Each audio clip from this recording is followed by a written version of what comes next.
abbiamo Roberto Milleddu, ci proporrà alcune riflessioni sul mondo delle Launeddas, come sono cambiate negli anni fino all'arrivo appunto dell'associazionismo, le pubblicazioni sulle Launeddas. Grazie Ivo. Buonasera a tutti, piacere essere qui a Quartu in compagnia di tanti amici, quindi sentirsi a casa. Sono cresciuto qui a Quartu, qui dietro. Per me Sadomevarra è stata probabilmente uno dei primi, come si dice, dei primi incontri reali con la cultura tradizionale sarda. Entrai qui a 8 anni, curioso di vedere cosa c'era. Quartu all'epoca per la festa di Sant'Elena si mobilitava, ci via Sagantada, magari poi nel tempo queste cose sono perdute, però sono rimaste a livello, come si dice, profondo, qualche angolino tra, come si dice, tra il cuore e l'intestino, questa cosa ha sempre continuato a crescere. Quindi, ripeto, è un grande onore essere qui, grazie a Gianfranco, a tutti gli amici del Sasuzio Launeddas. Allora, considerazioni. Sto venendo da un convegno organizzato dall'associazione Campos, che unisce appunto tutte le arti tradizionali sarde, almeno 9 arti tradizionali sarde, di cui Sasozio Launeddas Sardigna è uno dei componenti, proprio incentrato sul rapporto tra innovazione e tradizione.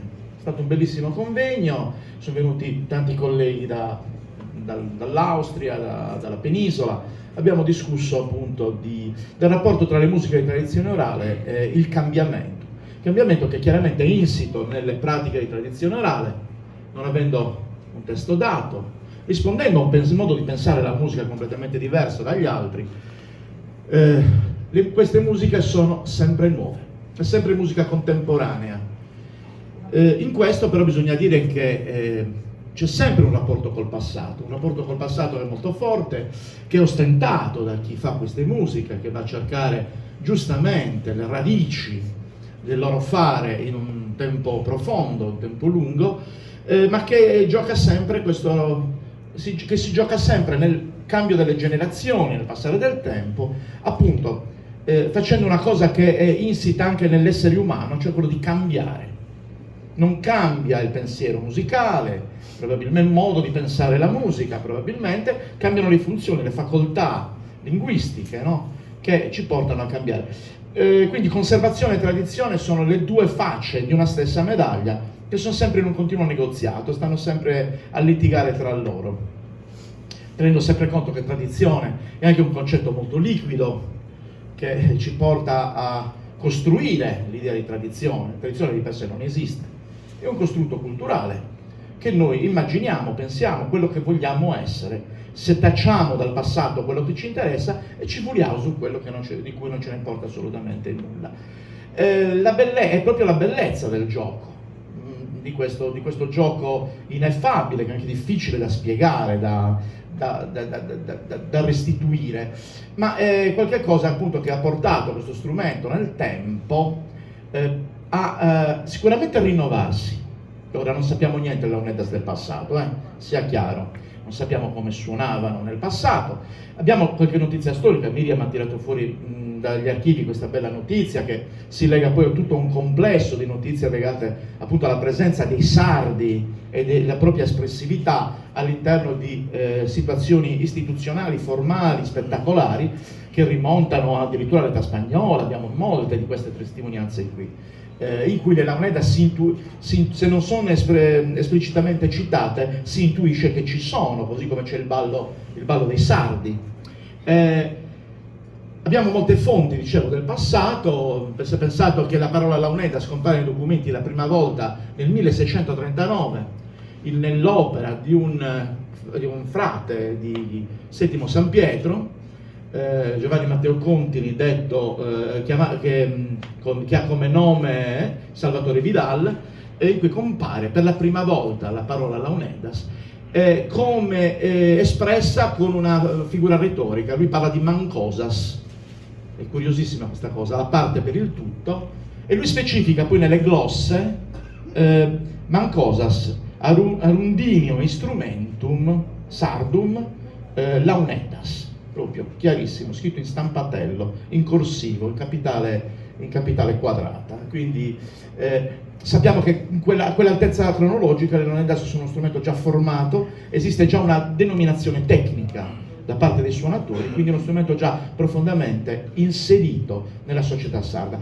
Ma il passato è passato, il passato appunto fa parte del nostro bagaglio, si tuboneso in Sabbertula, però la cosa che a me interessa evidenziare, e Gigi ha già iniziato a dire alcune cose estremamente interessanti, cioè il fatto che io nel mio articolo ho parlato di crisi periodiche che sicuramente sono verificate nel tempo, alcune crisi non le conosciamo, ma sicuramente diversi apporti, perché la storia non è mai immobile, le Launeddas vanno viste nella storia. Molto spesso il bronzetto ci ha un po' fregato, dice le Launeddas 3000 anni fa, le strutture musicali di 3000 anni fa sono le stesse di oggi, che è una fesseria enorme. La gente cambia, cambiamo noi, cambia tutto. Quel documento è estremamente importante, estremamente delicato da interpretare, però noi quello che ci interessa è vedere appunto nello sviluppo della storia, nel passare del tempo e chiaramente nel cambio delle generazioni come questo strumento è cambiato e come è cambiato il suo posto all'interno della società.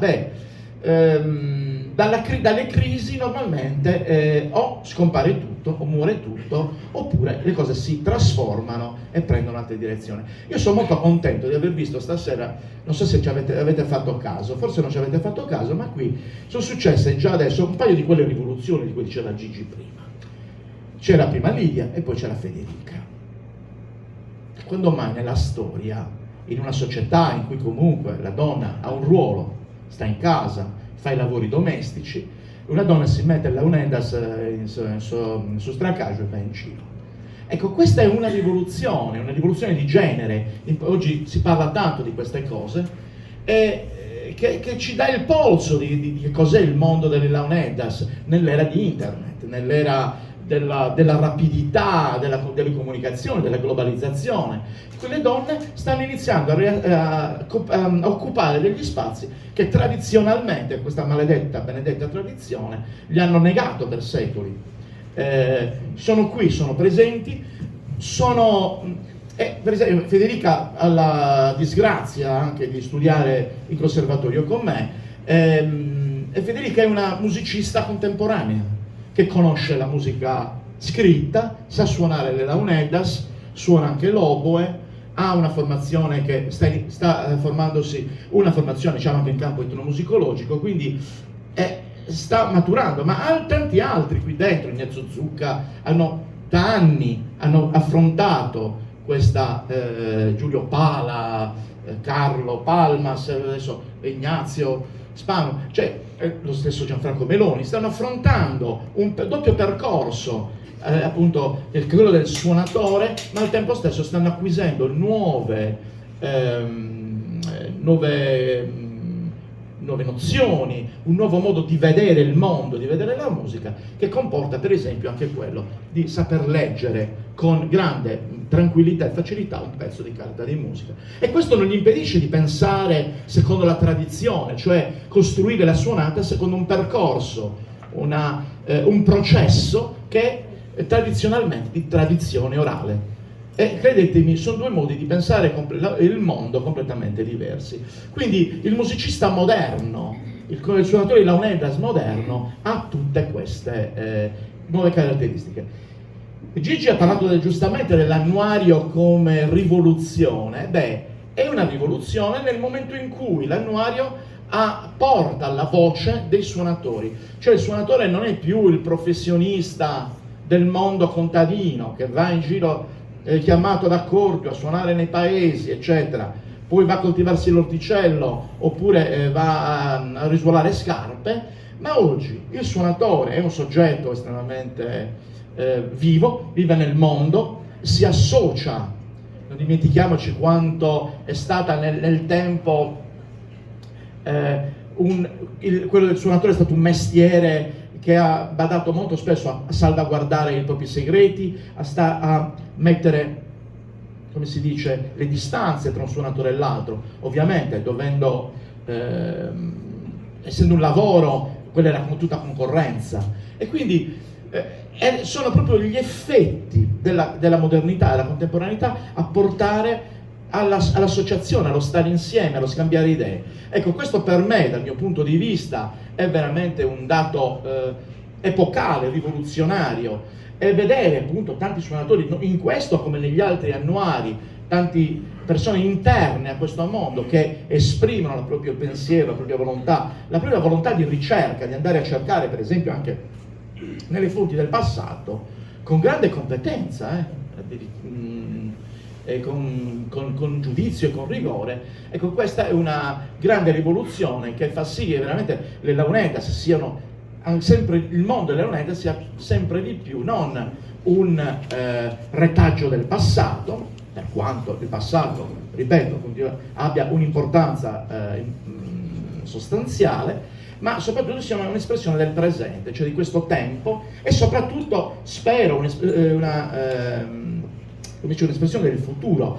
Vediamo qui intorno tanti giovani, ragazzi anche molto giovani, che si appassionano e suonano una musica che oggettivamente non dovrebbe appartenergli più, nel senso che ormai siamo bombardati da tante musiche, oggi la musica ci arriva da qualsiasi parte del mondo, possiamo apprezzare il pop coreano, così come la musica dei Tuareg, dei gruppi del Sahara Blues, eccetera, e quindi è per noi una cosa importante. Giustamente c'è il discorso identitario, non perché le Launedas ce le abbiano tatuate a fuoco sulla schiena, ma perché noi attraverso questo suono ci riconosciamo in qualche cosa che è importante. Ripeto, non ce l'ha dato la natura questo, non ce l'ha ordinato il medico, siamo noi come sardi che abbiamo adottato questo strumento tipicamente campidanese. Probabilmente un nuorese non glielo dovrebbe fregare assolutamente niente, invece il suono delle Launedas ha iniziato,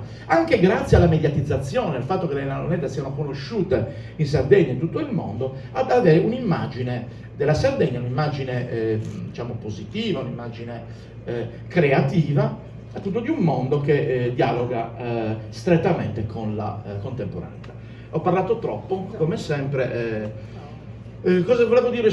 Un'ultima cosa, siamo qui in questo polo, io sono molto contento, vorrei invitare gli amici di Sassozi della Launedas a sostenere sempre di più la possibile costituzione di un polo della cultura sarda. Qui a fianco, insieme a Marco Luzzu dell'Università di Cagliari, negli anni della pandemia abbiamo curato la realizzazione di un museo multimediale della poesia che si chiama Cantadolis, percorsi multimediali nella poesia improvvisata, e secondo me il caso regola l'evoluzione umana, sia chiaro, ha voluto che a un certo punto si saldassero diversi elementi. Sarebbe molto bello veramente poter unire questa realtà che ancora non è entrata pienamente in funzione, appunto con Sadomo des Launedas, poi vai a Savini dell'Ortus, una domo della musica sarda, della musica campidanese, non riuscivo, ma poi adesso è una cosa di importo un merammanno.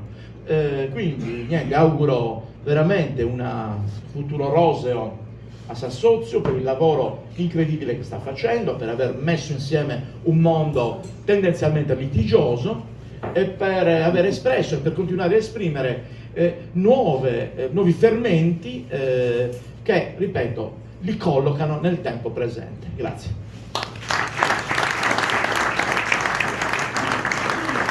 Grazie a Roberto Mengegno, stiamo andando a concludere, quindi permettete